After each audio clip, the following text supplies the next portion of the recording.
Good morning mga par. So for today's video mga par ay pakikita ko sa inyo yung ating ginagawa sa araw-araw Ayan. So ito yung ginagawa natin araw-araw mga par.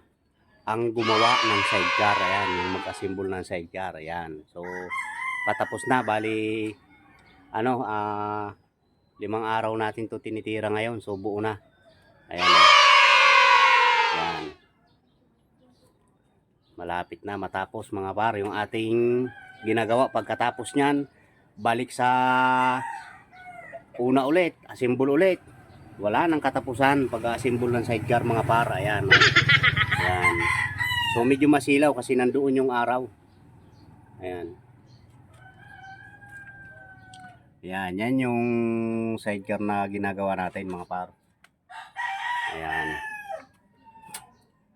Yan yung ating ginagawa sa araw-araw. Ayan o. Laguna type mga par. Yan yung ating ginagawa. Laguna type na sidecar. Yan yung mukha. Ayan o. Yan.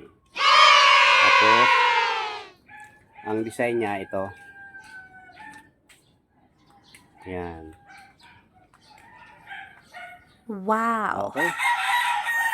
Ayan, so bibidyohan ko ulit ito mga par pagka yung tapos na, nakakabit na sa motor at saka may bubong na siya. Ayan, maraming salamat mga par sa panonood nyo ng ating mga simpleng video. Maraming salamat mga par.